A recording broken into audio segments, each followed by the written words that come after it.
प्रधानमंत्री नरेंद्र मोदी ने आज कोरोना से लड़ाई में अपने संसदीय क्षेत्र वाराणसी के लोगों से बात की। इस दौरान कोरोना में मारे गए लोगों को श्रद्धांजलि देते वक्त प्रधानमंत्री मोदी भावुक हो गए। पीएम ने कोरोना से लड़ाई में काशी के लोगों की तारीफ की।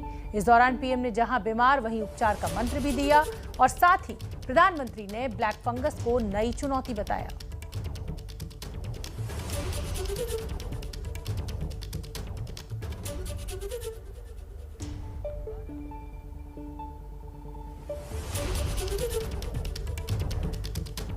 तो जहां बीमारी वहीं उपचार, प्रधानमंत्री नरेंद्र मोदी का मंत्र। आज वाराणसी अपने संसदीय क्षेत्र के डॉक्टर्स के साथ उनकी बातचीत चल रही थी और क्या है बड़ी बातें वो आपको बता देते हैं। आज जो बातचीत प्रधानमंत्री मोदी ने की, जहां बीमार वहीं उपचार की नीति अपनाएं, काशी से पीएम मोदी का संवाद, मरीज के पास तक इलाज पहुंचाना होगा, काशी के उदाहरण को गांव-गांव को अपनाना चाहिए, हमारी लड़ाई एक अदृश्य बहरूपीय से हो रही है, बाबा विश्वनाथ के आशीर्वाद से काशी ये लड़ाई जीतेगी, कोरोना के खिलाफ लड़ाई में वैक्सीन बेहद जरूरी। ये बड़ी बातें हम बता रहे हैं आज आपको जो प्रधानमंत्री मोदी के संवाद की हैं। अपनी बारी आने पर वैक्सीन जरूर लगवाएं, हमें अपने बच्चों को भी वायरस से बचाना होगा। ब्लैक फंगस के रूप में हमारे पास नई चुनौती। वाराणसी के डॉक्टर्स, पैरामेडिकल स्टाफ और अधिकारियों से चर्चा के दौरान पीएम ने कोरोना से जंग के लिए नया मंत्र दिया। पीएम ने कहा कि जहां बीमार वहीं उपचार की नीति अपनाएं।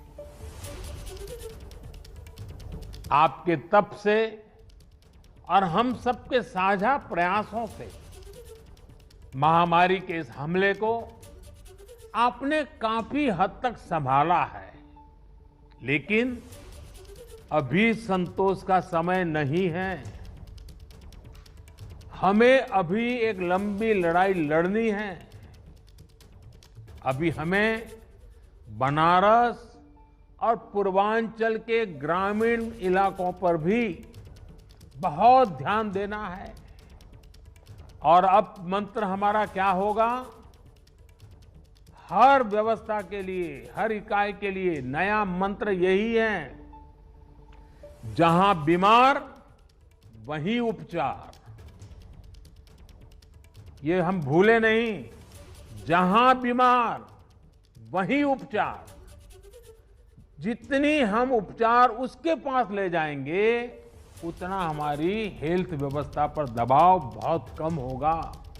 और इसलिए हमारी सारी व्यवस्थाएं, जहां बीमार वहीं उपचार। वाराणसी मॉडल पर चर्चा के दौरान प्रधानमंत्री मोदी ने उत्तर प्रदेश के मुख्यमंत्री योगी आदित्यनाथ की कोरोना से लड़ाई की रणनीति की भी तारीफ की। सांसों में संवेदनशीलता हो, सेवा की भावना हो, लोगों की तकलीफों का एहसास हो, साइंस लेड अप्रोच हो, तो जमीन पर किया गया काम नजर भी आता है। मुझे याद है, पूर्वांचल में पहले किस तरह बच्चों में दिमागी बुखार वाली बीमारी का कहर था।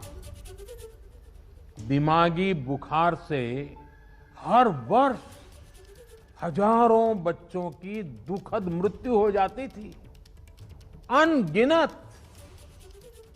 और आपको याद होगा, आज हमारे योगी जी जो मुख्यमंत्री जी हैं, वे जब पहले सांसद थे पार्लियामेंट में, इन बच्चों की जिंदगी को जिस प्रकार से बच्चों की मृत्यु एक के बाद होती रहती थी, वो फूट फूट करके पार्लियामेंट में रोए थे।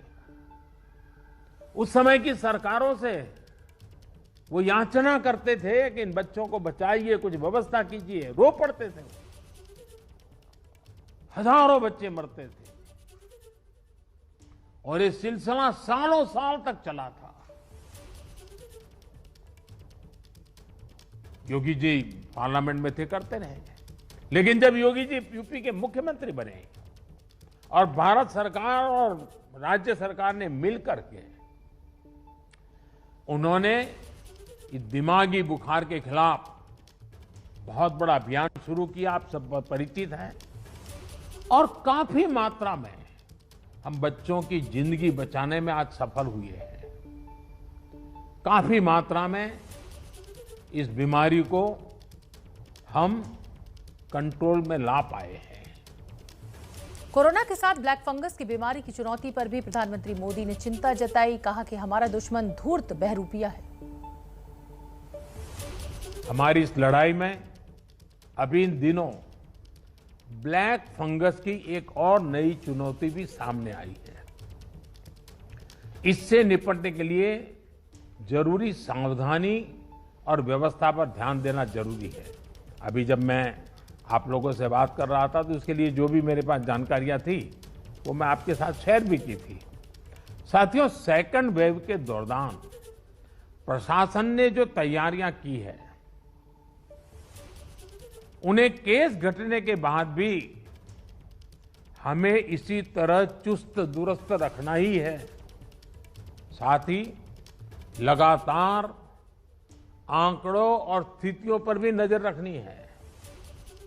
जो अनुभव आपको बनारस में मिले हैं, उनका ज्यादा से ज्यादा लाभ पूरे पूर्वांचल और पूरे प्रदेश को भी मिलना चाहिए।